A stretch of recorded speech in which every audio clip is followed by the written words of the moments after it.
শুভ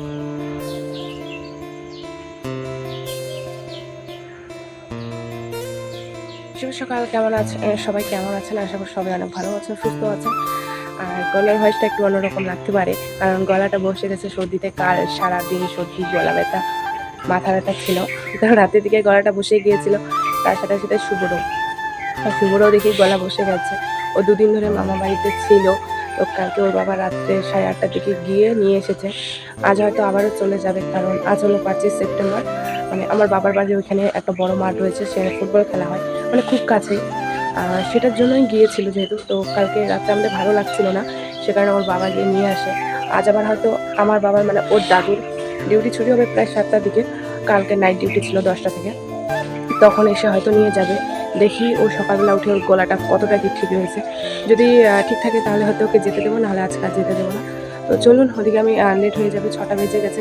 ওদিকে আমি রান্নাটা বসিয়ে দিয়েছি, শুধু ভাতের জন্য জলটা বসিয়ে দিয়ে এসেছি। চলুন সবাই, ওদিকে আজকে বৃহস্পতিবার, নিরামিষ। আর ওদিকে রান্নাটাও শুরু করি, দেখা হচ্ছে পরে। গেছে দুধরে ফুল ফুটে গেছে, এই যে দেখেন ফুলগুলো কি সুন্দর।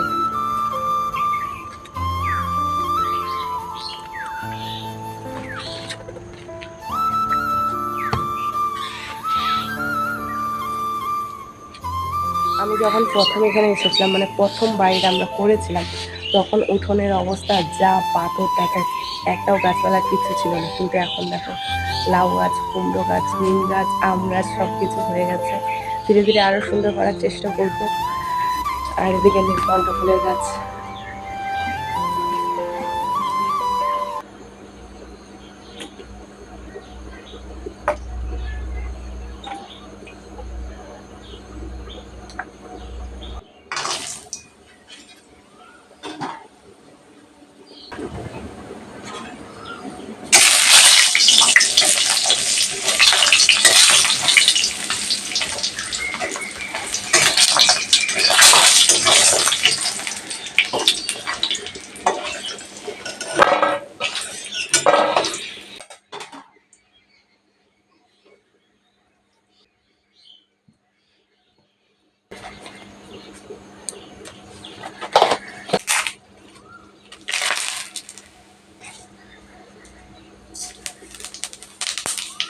আর যে নিরামিষ তরকারিটা করেছিলাম না, একটু অন্যরকমভাবে তৈরি করার চেষ্টা করছিলাম। এখানে আমি সমস্ত ঘরে যা কিছু ছিল, আলু, কোয়াশ, টমেটো, কাঁচা কলা, সমস্ত কিছু দিয়ে নিয়েছিলাম। আর পুঁইগুলো না, প্রত্যেক বৃহস্পতিবার ওই পুঁইটা খাওয়া হয় ঘরেরই, কিন্তু এবার না একটু তাড়াতাড়ি কেটে ফেলেছিলাম, তো তাই আর আজকে পুঁই দেওয়া হলো না, জানেন।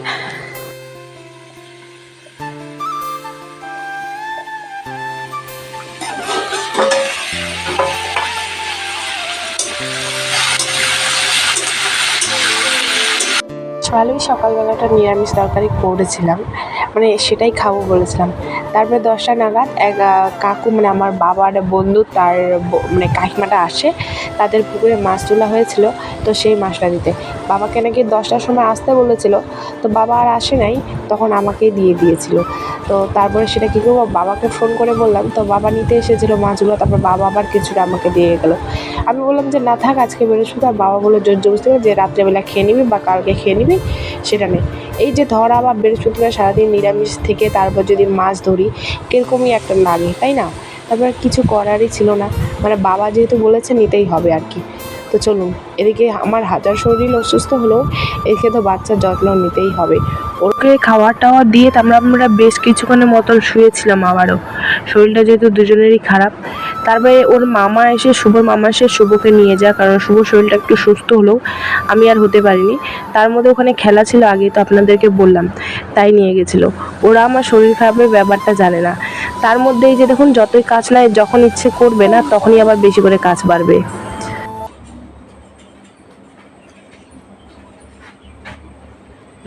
সারাদিন তো আর থাকাই যাচ্ছিল না, তো এখন যাব ওষুধ আনতে, তার সাথে যাব শুভকেও আনতে। তাই মায়ের কিছু শাড়ি ছিল, সেগুলোই নিয়ে নিলাম, মাকে দিয়ে আসবো। তারপরে ওষুধ নিয়ে সে এক জায়গায় গেছিলাম, সেখান থেকে ফেরার পথেই এই রেলগেটটা বন্ধ। মানে এই রেলগেটটা ভাগ্যবশত খোলা পাওয়া যায়, তবে আপনার যদি ভাগ্যটা ভালো থাকে তবে খোলা পাবেন। যাই হোক, চলুন, এই লাইনটাতে মানে এই গেটের সামনাসামনি জানেন, মানে 3বার ট্রেন অ্যাক্সিডেন্ট হয়েছিল। দুবার লাইন থেকে সরে গেছে আর একবার অ্যাক্সিডেন্ট হয়েছিল। আপনারা হয়তো নিউজে অনেকেই দেখে ফেলেছেন। তো আমিও বেশ কিছুক্ষণ দাঁড়িয়ে থাকতে থাকতে একেবারে অনেকক্ষণ ধরে দাঁড়িয়েছিলাম। আপনারা হয়তো গাড়িগুলো দেখে বুঝতেই পারছেন যে কতটা সময় লেগেছে। তো আজকের ব্লগ থেকে এখানেই বিদায় নিচ্ছি। সবাই ভালো থাকবেন।